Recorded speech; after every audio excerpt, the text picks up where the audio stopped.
we took the other table, so we got some shade this time anyway. So, but it was very nice. They had a fairly nice turnout. This Spring Fest that I'm speaking of is the one that took. You said you had that.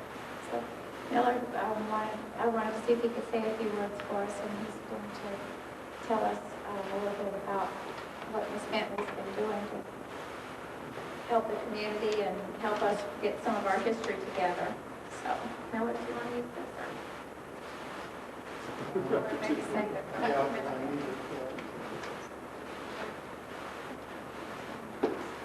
This is an unexpected pleasure, but it so happens that I picked up a clipping which has some biographical material on Mrs. Bentley, and I'd like to read that and then give you a personal reference for her. She's going to tell you what she's been doing. I'm just going to tell you something about her. This was in the Seminole Herald last week, I believe. Should give a reference this week in the Wednesday's paper. New school and new staff, and it refers to the Altermese Bentley School, elementary school on Oregon Avenue. And in the course of the article, it talks about Mrs. Bentley's history. The Sanford native, Mrs. Bentley grew up in Bartow, which she was just telling us earlier. Her father served as pastor of Mount Gilboa Baptist Church there. And after receiving her teaching certificate, Mrs. Bentley taught school in Florida and Philadelphia, where she retired on January 31st, 1975. She also was the supervisor of elementary education in Columbia County. Is that in Lake City? Ms. Bentley is active in the church and has helped develop programs for youth groups, women's mission organizations, and Christian education departments. She's the author of the history of the First South Florida Missionary Baptist Association, 1888 to 1989, and Georgetown, the history of the black neighborhood. And it fails to mention her legacy, which you'll see displayed here. And all of these are available here, I believe, for sale today. The thing I can tell you about Mrs. Bentley is that when I was dating my future wife, I made a number of trips back to Sanford before moving back here, and became involved with the Museum and the Historical Society. And I learned about Mrs. Bentley in the Georgetown book.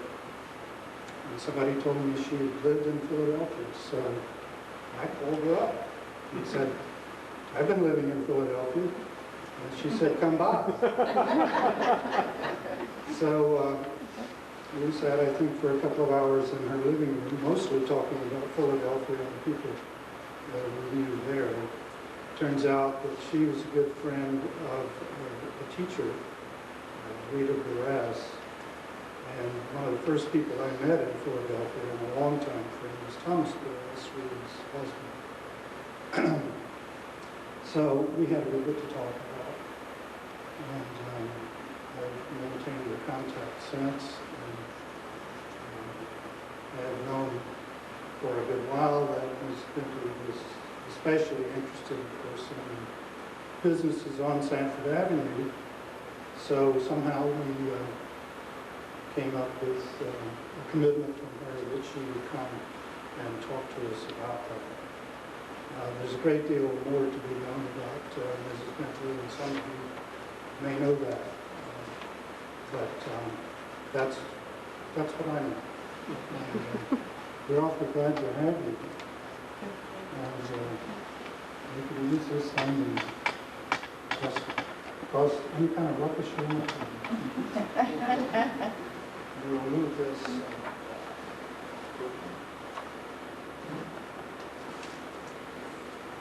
Thank you very much, Mr. Hunt. This is one piece of technology that I have not kept up with. I don't think I have really learned to use the mic. Because when my parents would send my sister or me down what we call town, and we delayed our return, if she came as near as Fifth and Pine and called my name, I was on my way answering. So we didn't have this device at that time. We were very vocal about it in our responses. But it's a pleasure of mine to be here.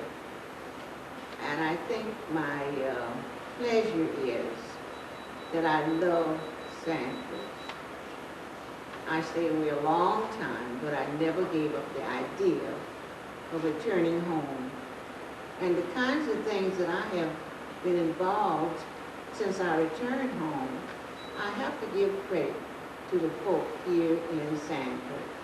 And I thought, when I heard of the passing of Dr. Weldon, how indebted that I am, and will always speak to community college for the faith that he had in me, and listened to me when I went to him through Miss Morrison to ask if the college would invest in the first book, The History of Georgetown, a Black Neighborhood. I want to thank the society for their interest and the help that I have been given from time to time when I come in asking for information, and sometimes the questions that I would ask, to me they were so infantile, so childish, but I always got a response. Thank you again. My being here today is a blessing, because 3 months ago I was disabled. I didn't think I was going to return to this point. I had an encounter that was not a fall. I made preparation for the day by preparing a bath, and I was not able to get out of the tub for 2.5 days. I can't tell you how I sustained that encounter. I haven't yet felt that it was an ordeal. I think possibly some things were getting out of hand where I was concerned. I was getting too many phone calls. I was being sought from too many different directions. And I think the encounter was to let me know what I have given you is not yours. And then I thought about a Chinese proverb that I had read a long time ago. What I found, I kept. That I kept, I lost. What I gave, I have. And I think it has really redirected my thinking. At 90 years old, I shouldn't be here sharing in the same manner. But because I have peers who have long been gone. And I want to thank you for the invitation today. And I'm going to be very brief in my presentation because my energy is waning, and I see 3 youngsters here who I should be calling on to do this for me. But I'm going to ask again that you feel free to inject your oral history of Sanford Avenue. I think the joy of all of this, that my grandparents were recruited by the General Sanford from North Florida to come and work for the city. And when I read in the journal of the city that my grandfather's name was listed, Smith Burnett, and his job description was gas lamp lighter and street cleaner. What he had in mind for his 2 daughters, who were preschoolers when he brought them to Sanford, I don't know. The family never told that to me, as I recall. But he must have had a lot of faith, because he reared those two girls, and one of the daughters was my mother Cheney. Interestingly enough, the first vision of living together as an integrated neighborhood was seen by the general, because the blacks whom he brought here lived in the same area of the general and the other immigrants who came. But it didn't work out as the general had thought, and sometimes things do not go as we planned them. To keep down further disturbance, the general sought to make a place that would be safer for the blacks who came. And he moved them to the east side, west of a community that was already incorporated, and that was Mellonville. I have read, I've asked questions, and I have sought to find out why the area was named Georgetown. And as of now, I have not been able to come up with a reasonable reason why. It is not surprising that an economic base would have come from the area that we presently call Sanford Avenue today, because in reference to this naming of Sanford Avenue, it was taken from the little book on Georgetown, and it says that Captain R.M. Marks and John A. McDonald were employed by the general to lay out the town of Sanford. Sanford Avenue, the eastern boundary, a plan for the town. Sanford Avenue, the eastern side, as I just said, was the first street to be named.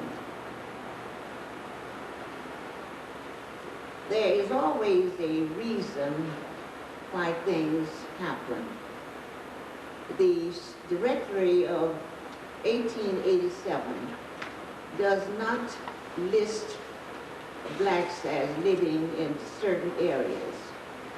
We lived in all sections of the town, and there are copies of this directory that are available. Our addresses were Mellonville, French Avenue, Palmetto, Oak, 5th Street, Elm, and you will find many addresses. It appears that those who came that were known as Negroes or colored at that time were very well trained vocationally, because their occupations were basic and they made great contributions to the growth and the development of the town, however small. Aside from that, the railroads contributed much, and the waterways, I think, added greatly to that. And I'm going to start, you have your list of names. I'm going to start speaking about the development of Sanford Avenue. And I'm going to start with the 100 block, because I think I asked Mr. Motter his interpretation when he said the foot of First Street, and he said that would be the beginning, possibly as Sanford Avenue. I'm going to start with the 100 block. And the 100 block is the west side of Sanford Avenue. There's a square there. And some years ago, there was a furniture store. And from that furniture store, a park was created. And at that corner, there were young ladies by the name of Julia Gilbert, no, Julia, I'm sorry.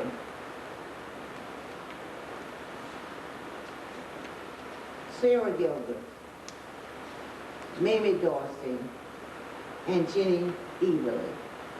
Now, who were these folk? These were three young women who had attended our state college. Sarah Gilbert was a dressmaker. Evilly was a dressmaker, and Mamie Dorsey was the girl who did the hats, and they owned this business. Frank Evilly was the father of Julia, and Jenny, who taught school here. And Frank Evilly is the gentleman who developed a business for all whites as a barber. That was not looked upon as a segregated facility. It was acceptable. I never heard anyone say that Mr. Evilly ever refused to do the hair or to shave a black man. It was just simply an acceptable policy. These three young women later taught school. Sarah Gilbert taught. Jenny taught. Mamie Dorsey remained into the millinery department. In the 200 block, there was a Grambling barber shop, included Oscar Sr., the father, Albert, and Alfonso. Here's another barber shop that was exclusive for white. It was located south of 2nd Street, and I included those because they were so near Sanford Avenue. In the 200 block, if you remember a building at 3rd and Sanford Avenue that was 2-story, and there was a gentleman downstairs for years. His name was Mr. Stewart. Does anyone remember that name, Mr. Stewart? But before Mr. Stewart occupied the downstairs, upstairs was a Dr. Edward Strickland, a dentist. And in that same building, there was a Dr. Hughes, a medical doctor. Sip Bracy had a barber shop downstairs. It was the Odd Fellows Hall at that time, we called it. Sip Bracy worked in the day for the Atlantic Coastline and ran his barber shop. Inside of that barber shop was a James Brokenborough, who had a shoe shine stand. And in those days, a shoe shine stand was a very popular thing. Men came out and had their shoes done. Those folk at home who needed shoes to be repaired, they brought them in. W.O. Green, a blacksmith shop.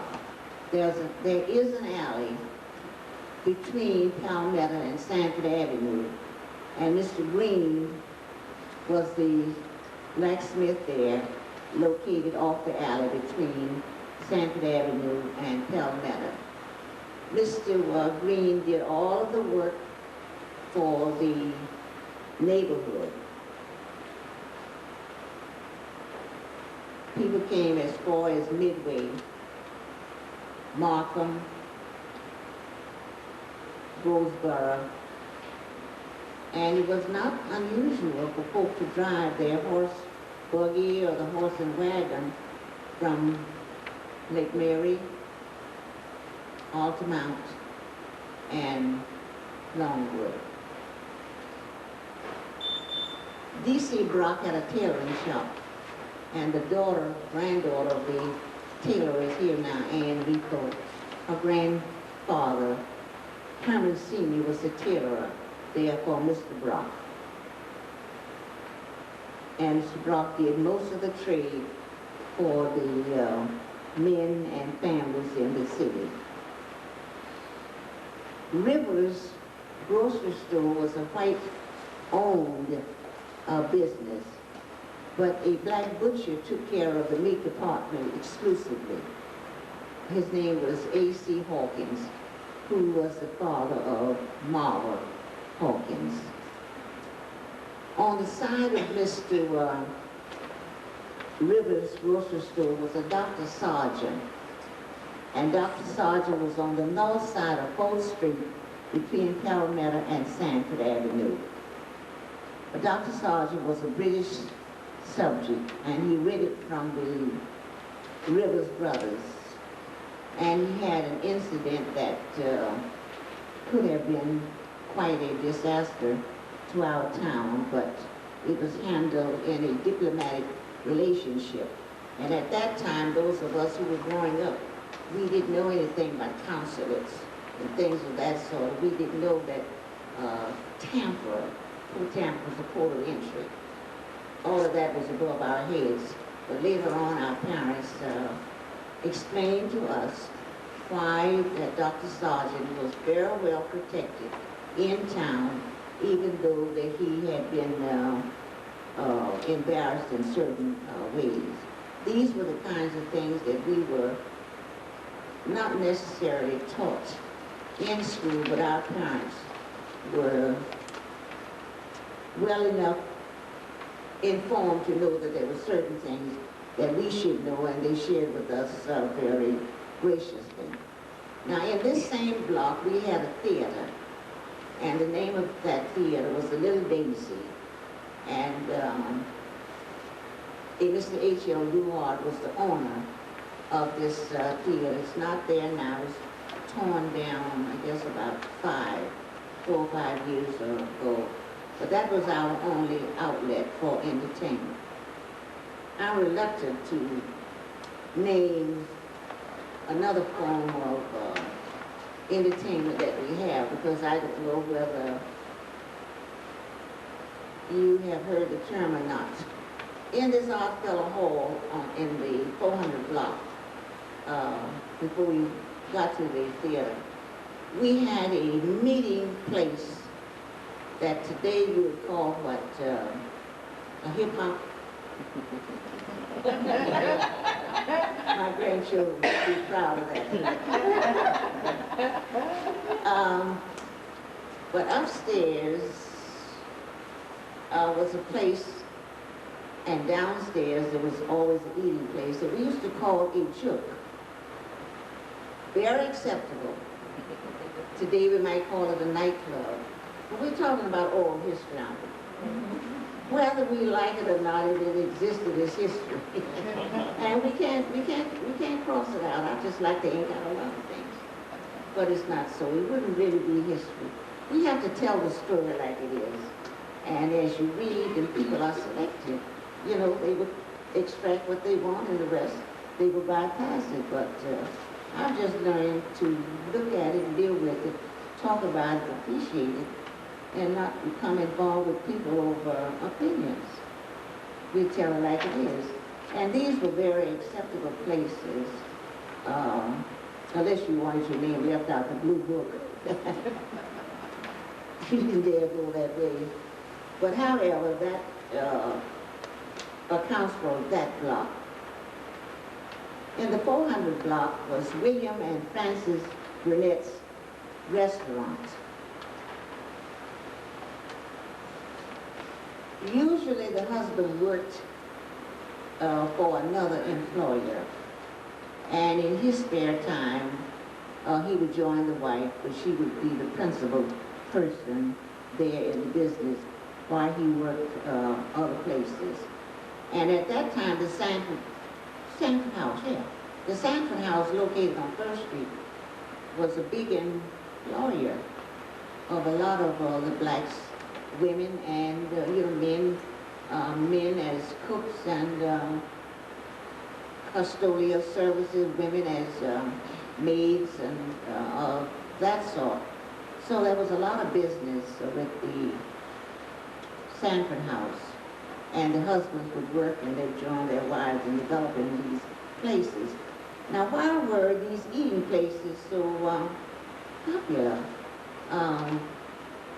Sanford Avenue was a teeming, booming strip in those days, and the businesses really catered to the clientele. And the folk came from where? They came from all over, Midway, Obeda, because there was a train that ran between Sanford and Obeda twice a day. So people came in the morning and they spent the day, and they went back home in the evening, and they would take all their supplies, because on Sanford Avenue, Mr. Hunt, Daddy would have a big book, and which I've seen that book. I think it's here, Alicia, isn't it? The big account book that the Hunts had in their feed store. I think that book is here, because I've been through that book to find out how many black merchants, you know, was cash and carry. So the folk would get their commodities, or their grain, or whatever they needed, and they go back by train. And so the folk came in from Jamestown, Geneva, Snow Hill, and as near as Osteen, and accessible as Osteen was at that time, because there was a ferry that crossed over to Osteen. We call it, what, 46 today? But I grew up calling it Geneva Avenue. I don't know whether anyone has heard that term or not here. And there was a ferry that went over what we call the bridge today. And then at Celery Avenue, there was another ferry that crossed over. And many of us went that way to take a shortcut into Daytona, you know, beach. So traffic, well, not traffic as of the day, congested traffic, but there was a flow in the county. And we're talking about a new county, 1913, in a measure. And then Orange County, we came out of, Orange County, because I was born in Orange County in 1910. So everything in 1913 was moved north. So I became part of Seminole County, the transfer of records and all. So we're talking about an area that was constricted or restricted in a manner that flourished. Because we haven't talked about Sanford Heights. That is the area above, 18th Street, that went as far as 25th Street. And we had families who lived there, and they would come in Sanford Avenue to their buying. Prince and Maggie Stroh's boarding house. King Solomon Johnson undertaking and repertoire. We think of Mr. Mosley as being the first black undertaker in Sanford, but not so. K.S. Johnson, whose daughter lives in the 400 block, I think, of Cypress Avenue, Ruth Johnson Alley. Father had an undertaking business there.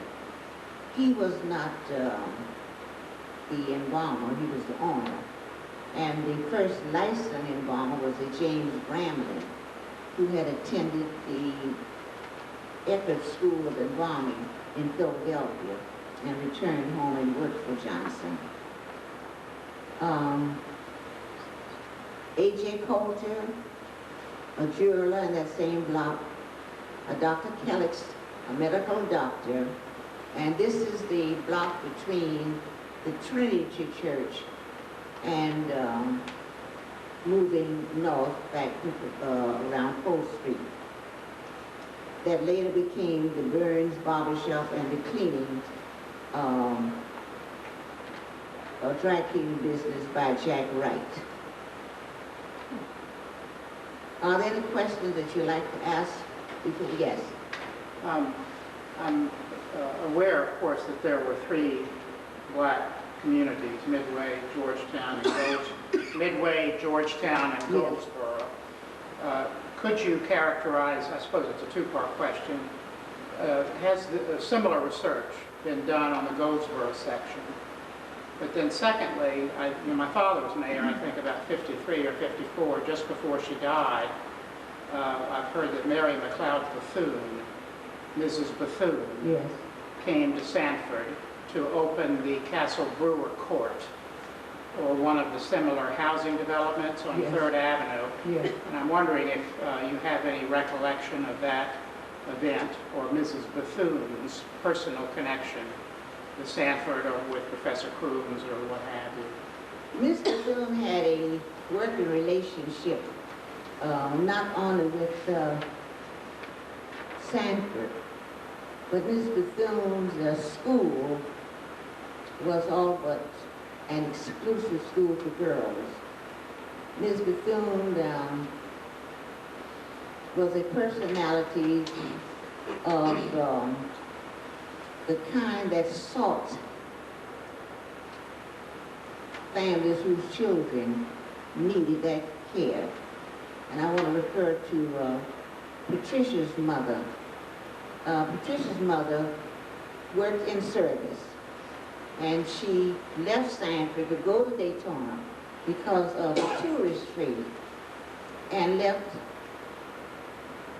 her mother, Pat's mother, with an uncle whom we're going to talk about his barbershop when we get to the east side. And she went to Daytona to work, and she left Julia, Pat's mother, and her son Robert, an older child, to live with Uncle Sam. And Julia's mother entered Ms. Bethune's school in 3rd grade and stayed there through the 10th grade and transferred to a church, another church school in St. Augustine. So Ms. Bethune's working relationship in the neighborhood, when I say the neighborhoods, was really one of what we say recruitment. She visited all the churches. She participated in all the affairs that she could.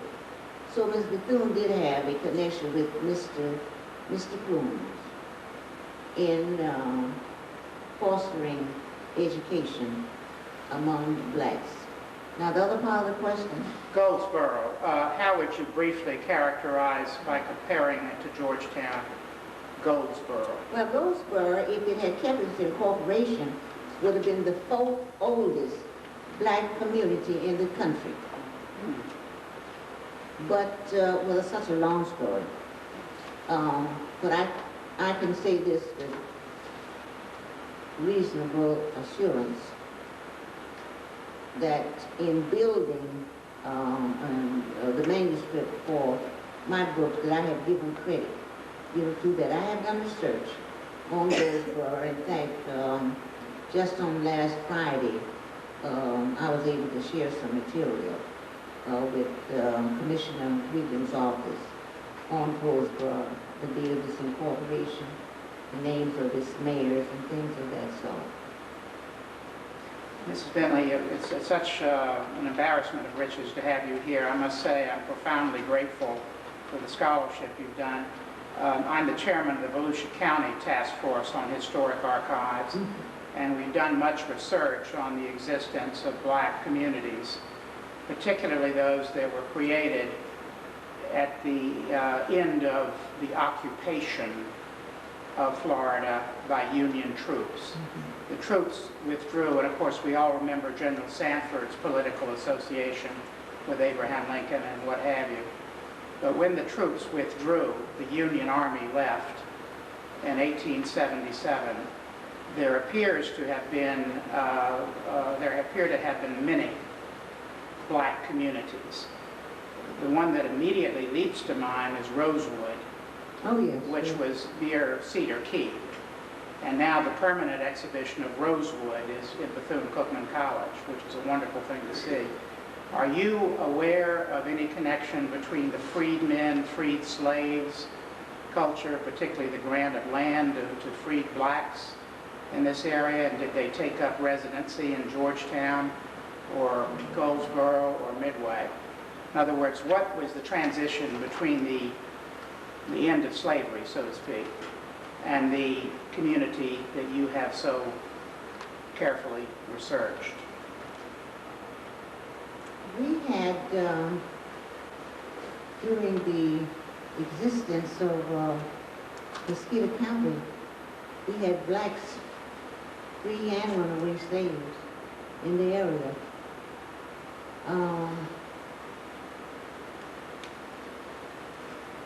I don't think there was a safer haven for the escaped slaves. Now, we know that most of them took the underground up. But those who could get away from the colony of Georgia and get through, they came into the area. Now, whether they felt safer,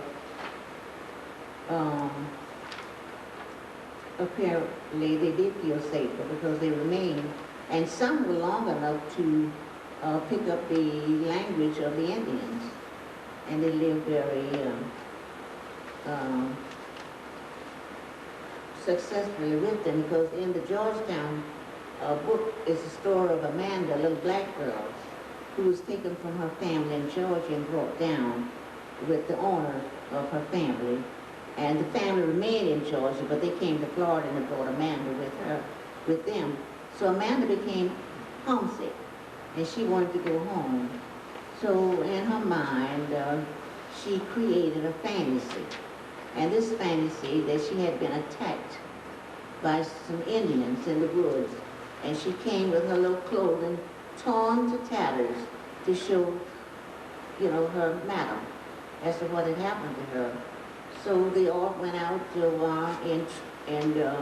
scattering to search the area, and they never found anyone.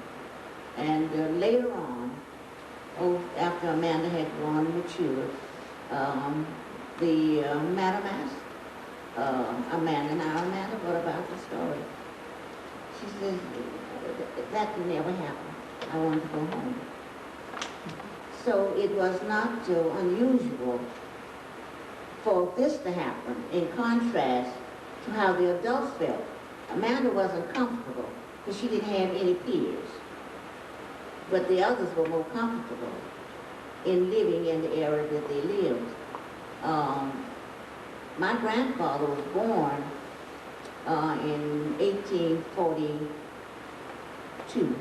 That was 3 years before the state, you know, the territory became a state.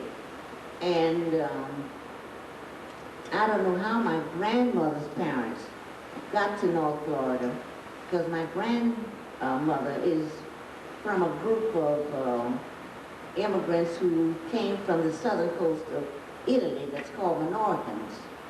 And why her family didn't settle in St. Augustine, where the greater number were, I don't know. But she was born, reared in Leon County. In Cheers Woods, there's a big plantation today that's named Cheers. I mean, it's a community that's named Cheers. And she was born on that plantation. Cheers Woods along the Augustine Road. So the escape of the Negro slave and the freeman was not uncommon at all, because some of our earlier citizens were slaves. And there's a story here of Maggie and Prince Ford, who ran the boarding house. Both were from South Carolina. One was from the island, Jones Island, the other was from James Island. But they came to Mellonville because Prince helped to float logs down the St. John River, taking them to the sawmill in Osceola at that time. And Maggie came on her own with her family. Now, did I go anywhere near your question? Yes, ma'am. This one last question. You mentioned the Odd Fellows Hall, which Yeah. was, I think I remember where it was. Do you have any recollection? There appear to have been 3 or 4 fraternal orders for black people In town? in town. Yeah. Evergreen Masonic Lodge, I think number 21. Then there was the Odd Fellows Lodge, and then there was the Black Elks. Do you have any specific recollections, or would you happen to know where their records would be, or if they might be available for research? Yes, I can tell you. I think we speak about some of the lodges in this Georgetown book. All right. The Elks still exists.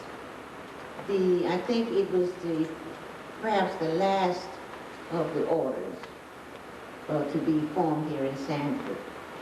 The first order, the first 2 probably were the Odd Fellows, Knights of Pythias, and the Masonic. Those were the three maybe basic ones. And then after that, we had another lodge. It was called the Friendship and Union.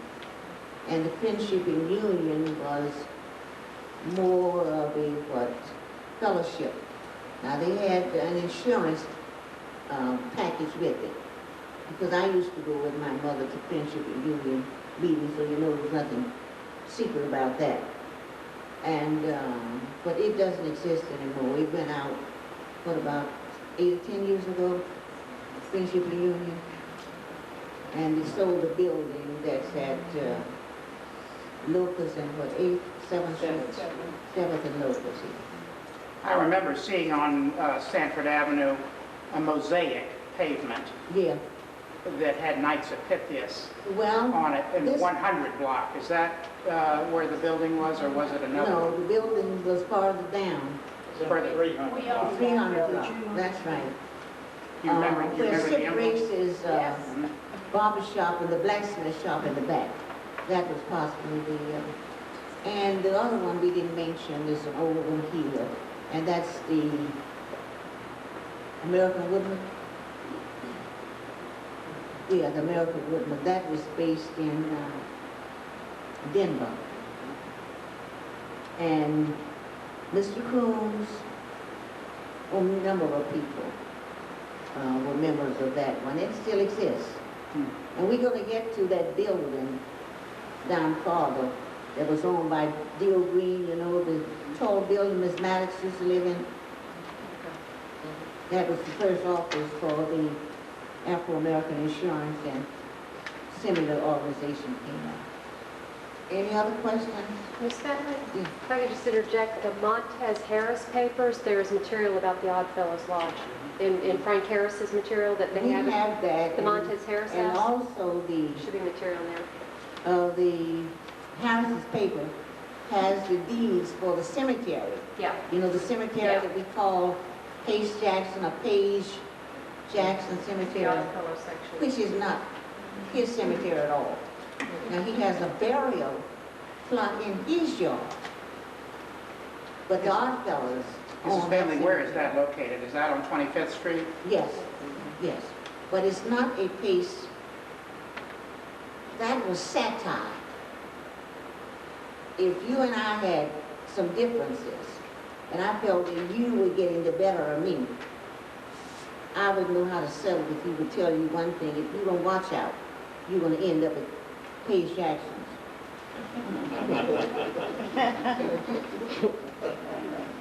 Yeah, so the name came out of a satirical, you know, setting. Things of that sort, perhaps one understood, you know, among us who live in a certain neighborhood. But that was really it. Mr. Jackson should be so honored. I understand that there is going to be a name change, and he possibly would be so honored. And I would be glad to see that because Mr. Jackson and a lady here in town whose name is Violet Jackson, Crawford. Crawford Jackson, grandfather, Stephen Gerard, they were the caretakers for the cemetery. But Page, his name is William Page Jackson, has a burial spot of his own within his family complex. I would prepare if I had known you were coming from that direction. Will ask one last question and I'll be quiet. Is there any rumor that there was any incident such as transpired at Rosewood Here in Sanford, anywhere in earshot, so to speak? in Sanford, Yes, ma'am. yes. Yes, there have been incidents here in Sanford. I didn't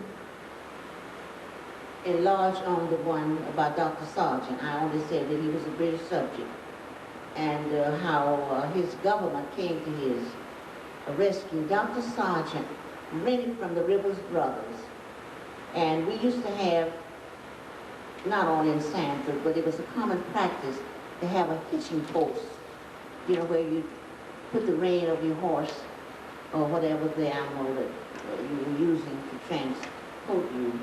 And the doctor came out in preparation to make some home visits.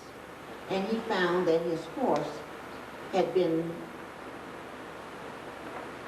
loosened from the hitching post. And when he came out, there was someone else there. So he inquired, and an attack, was made. And I guess as quick as he could get to a phone, he called, and the next day there was a representative from the government, from his government here. So that was, taken care of in the diplomatic manner that it should have been. But there have been other incidents. I remember when the claims would march, and we would be just frozen. And my father would come out, and we could stand at 9th and Pine Avenue and see the march Sanford Avenue. Now this was not every now and then, but whenever they wanted to. And my father would stand, and he'd put his arms around my sister and me, and he said, you're going to be all right, I'll take care of you. I didn't know, nor my sister realized, that when my father said that he would take care of us, that we could have been witnesses to his hanging. We didn't understand that. Now, is that a need for me not to tell that? When was that, Mrs. Bentley? When was the Klan marches down Sanford Avenue?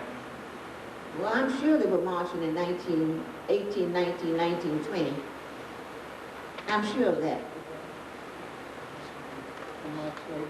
March, what, 23? There's an incident mentioned in the Higgins book, would have been later. Much later. Much later. And I look at that the same way that I look at servitude for any nation that has emerged. That these things happen. I don't want to become biblical. But Joseph met his brothers where they needed him most. Dispensing food, because there was a famine. And they had to go to Egypt to get it. So these things, we go through these things. So we don't. The only thing that I would say, we mustn't let it happen again. Now that's the way I feel about it, and we all have biases. I'm not free of biases and things of, that sort, because I'm warring now with my granddaughter over choice of some things. And she gets a chance, to come up with me, as a, when are we going to, do you have to save everything you got? Yes. But even at that, I wanted to come back to Sanford. And they're going to Continue with Sanford Avenue. yeah. Any other questions? All right, back, now I didn't vary. All right, that's good.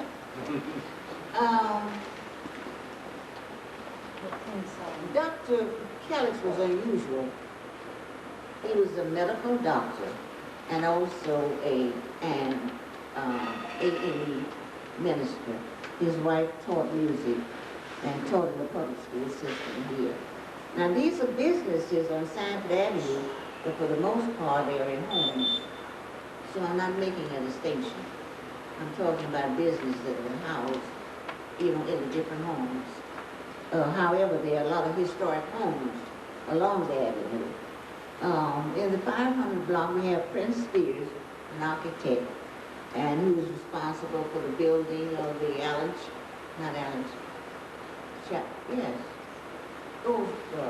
Chapel, St. James AME Church in Georgetown, and the St. John's Church at 10th and Cypress. Dr. George Brewer had two addresses on Sanford Avenue. His first address was on the east side of the streets, where Mr. A.L. James lived for years. And then later, at 7th and Sanford Avenue, businesses within their homes. Dr. George Brew was a medical doctor. And later, his widow married a Dr. Bass. And Dr. Bass was a dentist. And he operated out of the same home. And today, Mr. and Mrs. Leroy Johnson lives there.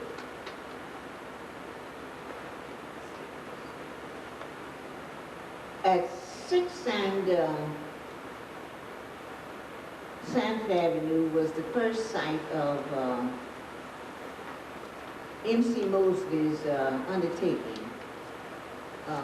Presently, Mrs. the widow of Reverend Richardson lives there. But on 6th Street, behind Mrs. Richardson's home, there's a greenhouse. I think it has a trim of a lighter green. That was the first home of Catherine Brown. And next to her was M.C. Mosley's undertaking.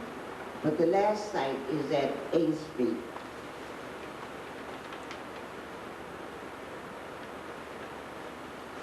I didn't cover the 600 block of Sanford Avenue because I talked about Rico and Brock's tailoring business up beyond that. Now the east side of Sanford Avenue, where Billy Boy's, you know, Billy Boy has hot dogs or something. Well, that's where Pat's uncle, Uncle Sam, had a barber shop. And he lived with his niece and nephew, Julia and Robert. Now, we talk about Sanford when all this was water. Well, we city today, you know. So we started at the 100 block. The 200 block, where that big tree is, at 2nd and Sanford Avenue, was a mother by the name of Mrs. Stanley. And I brought this along. This is not her business that was there, but this is the home of one of her daughters, Montez Harris. And I just brought this as a reminder to myself. Mrs. Stanley had a boarding house. Well, why so many boarding houses and restaurants along Sanford Avenue? The flow from Jacksonville down to St. John's to Lake Monroe was an open gateway. There were 3 to 4 boats a week that came in and out. Now, I don't remember clearly what one, that was a Clyde line. I remember the Clyde line very well, but there were other boats. And traffic was good because folk came into Sanford to get into the areas that they wanted to see. And the railroad was just as accessible because we had trains in the morning going north, we had trains in the afternoon, evenings, and we had midday trains that ran. And Sanford was what's a roundhouse? Is that where the Trains. where they did here in Sanford? That's right. The big water tanks were there, and then the men did their mechanical work, you know, whatever had to be done and all. And all of this was an attraction, you know, in a manner. And maybe, I think at that time, the streetcar may have been running on 1st Street because the turnaround was at 5th and Sanford Avenue. And I think the tracks were there as late as the 50s or the first of the 60s. before they took up all those tracks. Now, the trawlers weren't running at that time, but they didn't remove the tracks until much later. Mrs. Stanley's house was where the big tree before you get to Larry's Mott. Mrs. Stanley, Mrs. Catherine Davis Thomas had barbershops, boarding houses, and Mrs. Goodman. Those were 3 boarding houses that were in that block. And you said, would they have enough requests for rooms? See, some of the men who ran on the railroad came from Tampa to Sanford, and that was the end of their run. And they had to have somewhere at night, to stay. Now, we're not talking about what may have been nearer 9th and the railroad station, the old railroad station that we call now the Atlantic Coastline Park. Coastline Park. Coastline Park, yeah. We're not talking about rooming houses in the area of Goldsboro that move along the track. We're talking about Sanford Avenue. And we had a number of them. And they were well kept and well maintained. But before I leave Larry's Mott, right at the corner, there was a gentleman by the name of, I can't think of his name, that had a store there. But Mr. Rufus Shepherd had a barber shop there for years and years and years. And that same Mr. Shepherd is listed as a barber in the 1887 directory and also the 1913 directory.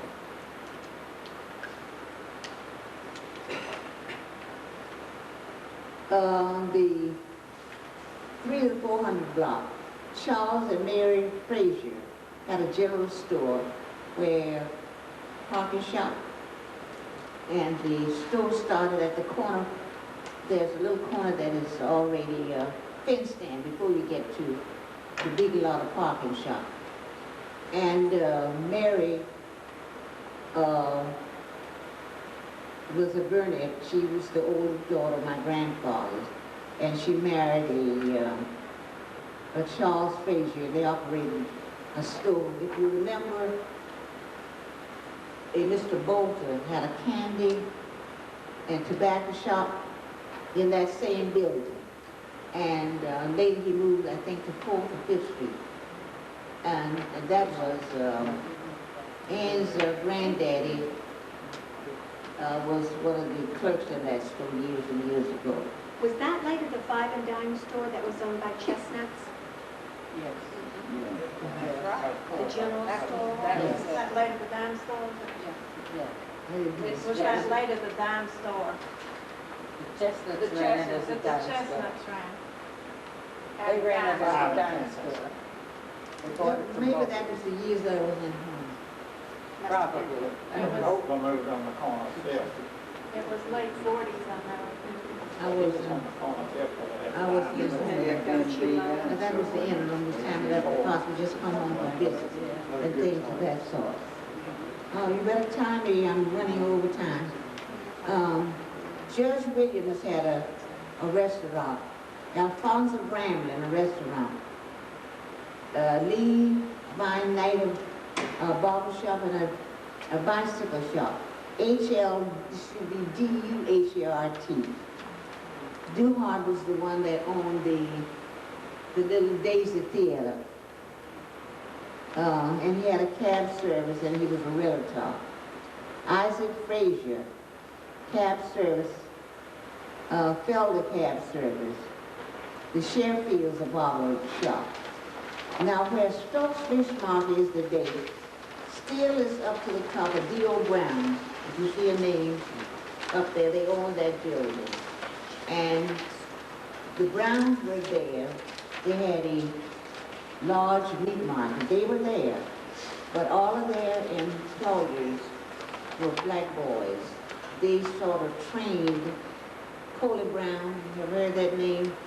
Coley Brown, Drew Brown, the brother, and others there, and they gave them a lot of employment. And here again, they had flourishing business. Sanford Avenue was a mecca. People started coming in Friday afternoon. And Saturday, if you didn't get in town early, you had nowhere to park. They were all over town. And we didn't have the kind of disturbances we had today, you know, downtown and things of that sort. But people came and they spent the whole day in town shopping. And night. Hmm? And night. At night. Some of them, they get off from work to get ready to come to town tonight, but they came to town. And then the 600 block is Dr. Strickland, the house, the big yellow one-story house. He moved from the 3rd and Sanford Avenue to his home in later years. Moses Undertaker from 6th to 8th Street. Then we had the Afro-American Insurance Company, and they ran from W. Green, the blacksmith, to St. James Avery Parsonage was at 7th, and Albert didn't operate any business from his home. He was the son of Oscar, and he lived in that 700 block. And Duhart had a salvaging business, and I just couldn't resist this. Do you see the name Lewin? S.W. Lewin, a medical doctor. He was from Central America. This was the doctor's home at that time that was with my mother in 1910 when I was born. I had to sneak that one in. Is it SW or it's written LW? It's written LW. Yes, it's S.W.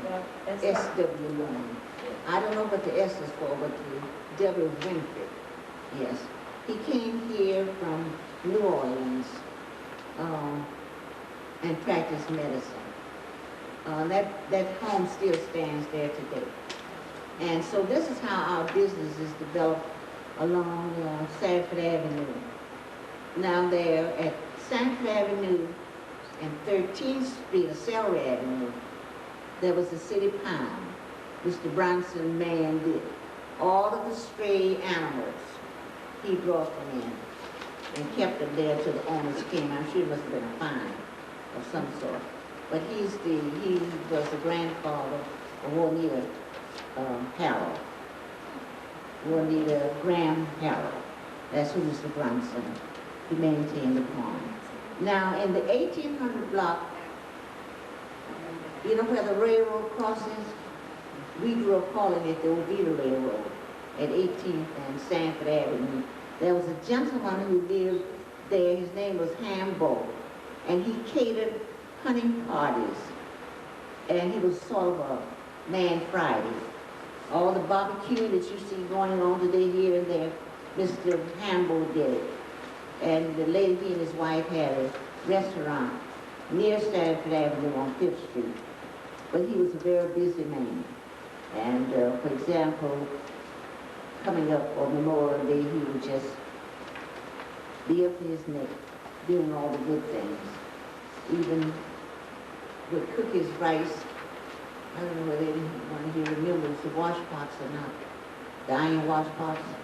That's what he did most of his rice in. Can you imagine cooking that quantity of rice and have a grain to yourself?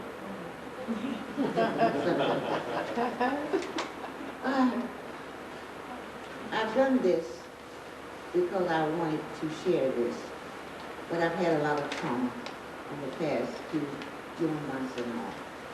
I'm hoping here that I've been coherent enough for you to receive something from this. And it's been very pleasure, and I feel really pushed off when I hear so many people say Mrs. Bentley. I'm Altermese. There are common names in Sanford. If you haven't heard it, then I will move on. Altermese, that's the shortest 10 minutes I ever spent.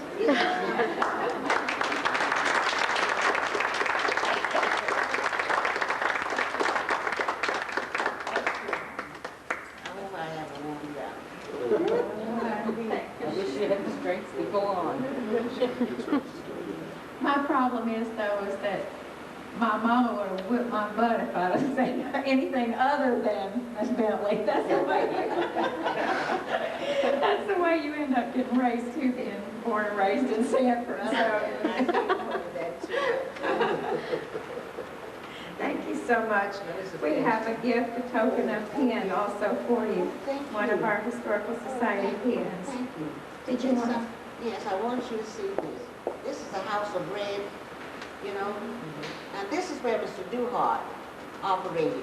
Mr. Duhart reared, no, not even reared his daughters there, but his two daughters were born at this corner. This is at 4th and Sanford Avenue. Mr. Duhart had what we call an ice cream parlor and a restaurant here. And then he moved from here down to the 900 block of Sanford Avenue, where he had his salvage business.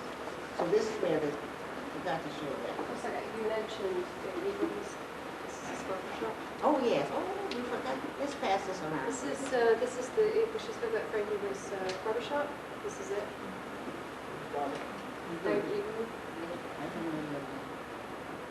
And Miss Bentley, you talked about my family too. My two great uncles were the Rivers brothers. Why they? Yes, ma'am. And this is Roberta's contribution. Yeah. This is the picture that's in the calendar this year. All these buildings unfortunately are And gone. see, we didn't have auditorium for some of the affairs. Mr. Coon would take the relatives to his house and have their pictures made. That's 812 Sanford Avenue. That house is still standing. Yeah, thank you so much. We really appreciate it. We're so glad you came. Thank you so much. There's no further meeting, anything that we need no further. Chris, we do have Miss Bentley's books back here if anyone would Oh, like that's to. true. We did want to let you know that Miss Bentley's books are here for sale. This one that is here, if they're $20. Yes. $20. Good opportunity to get her to autograph them. All right, And then. included in that book is a copy of Georgetown's history of the black neighborhood.